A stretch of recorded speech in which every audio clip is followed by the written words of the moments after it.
What's up guys, this is Coach Łukasz with LG Ultimate Training, and today I want to go over a few common mistakes during lateral raises, and we're going to go over how to correct them and how to properly execute this exercise. So check it out.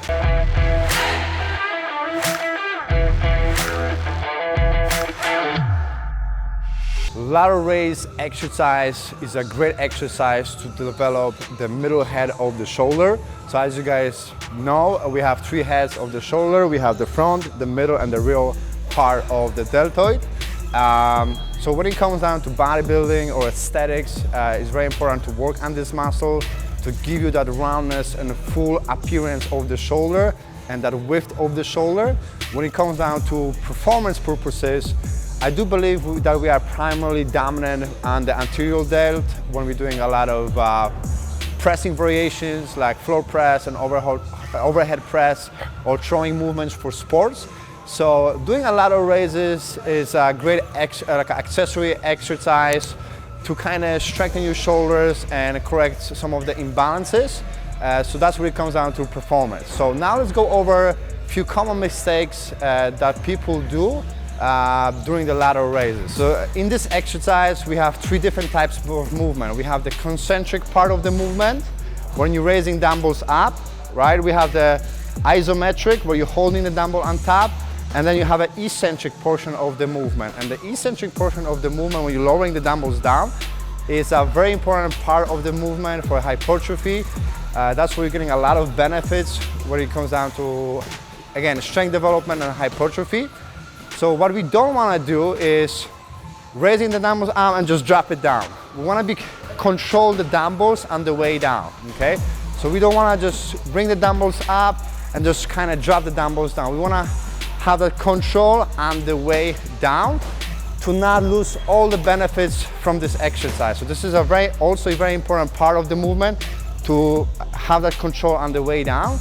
Also, what I like to do is just kind of hold the dumbbells on top for like 1 second. That's gonna give you a little more contraction, a little more pump to the muscle. So mistake number one, people doing too much of a momentum. They're doing too much drive with the hips and the legs, and they're not really contracting the muscle the way they should because they're using the momentum. So it kind of looks like this from what I've seen.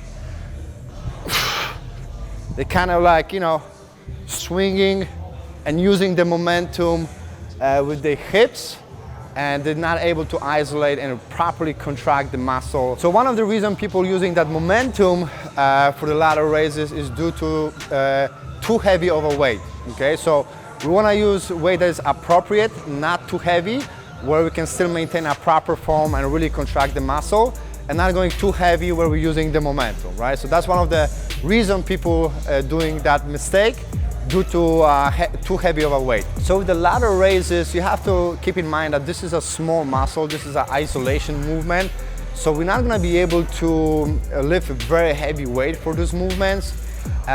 So we just wanna do this is more of an isolation movement where you really wanna contract the muscle, and for this type of exercise, we're probably gonna do more repetitions, between even 12 to 20 reps with a lighter weight, comparing to, for example, like a deadlift or squat, which is more of a multi-muscle compound type of a movement. So don't worry too much about the weight when it comes down to this exercise, and just focus on proper technique, do a little more volume. All right, so mistake number two, what I see people raising their hands too high. So it kind of like looks like this, but then going up and the arms or the hands going back.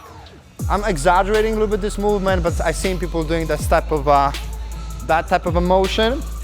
And when you're going on top, then you're working more on your rotator cuff muscles and the stabilizer muscles, and you're taking away the contraction and the focus of the middle head. So we don't want to do this, okay? We just want to keep the hands on the height of our elbow and our shoulders, okay?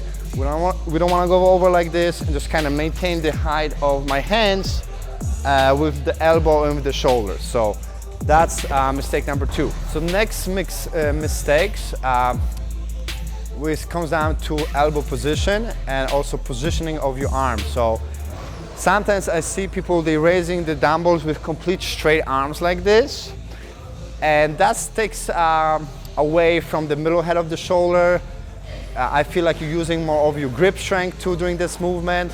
So that's one of the common mistakes. Also, I see people, they bending their elbows too much, like this, or they bring in the dumbbells like diagonal in front of their body. So we want to raise the dumbbells to the side and slightly bend the elbow instead of, you know, bending the elbows too much or keeping the arms straight. So slightly bend the elbows. You can go slightly to the side with the dumbbells, but not like in front of you, because if you're doing like front raises, that's more on the front of your delts, and that takes away the contraction from the middle head of the shoulders. So next mistake that I see is the range of motion during the movement. So sometimes the people going just not too high, not high enough rather, or they're going too high with the movement. And they just using more like back muscles and traps instead of really isolating the middle head of the shoulder. So ideally we want to be approximately keeping our hands on the height of our shoulders, but not going too high or not too low, right? So the range of motion is very important. So that's one of the other mistakes that I've seen. So those were just the most common mistakes that I've seen from my experience in the general public. I'm sure there are more mistakes, but that's the most common. So the way you can improve and practice this movement is practice first without the weight, okay? So make sure your elbows are slightly bent, you bring in the hands on the height of your shoulder and slightly bend your elbows, okay? So first just practice without the weight. You can also go like in front of the mirror and just practice in front of the mirror, so to make sure to see yourself, your position, your arm position. And also you can practice sitting. So when we're sitting, we're taking away the movement, the momentum and the hip drives. So you can just sit down and just kind of practice the movement and try to feel the muscles that you're working on, okay? And then start with a lighter weight. And once you feel comfortable with the movement, then you can gradually, over time, increase the weight.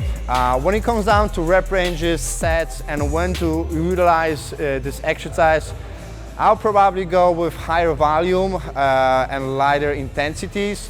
That means lighter weight, and do between 12 to 20 repetitions, between 3 to 4 or 5 sets, depending on the individual.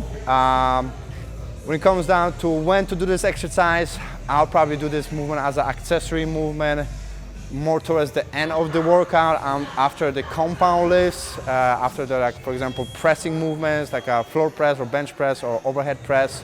And that will go probably, this movement, the lateral raise, will go more towards the end of the workout as a finisher or as an accessory movement. So that's my take on it. I hope that it was helpful. If you like that type of content, make sure you hit the like button. Let me know in the comments what else you'd like to see in the channel. Otherwise, make sure you subscribe. Thank you for watching, and we'll see you soon. Take care.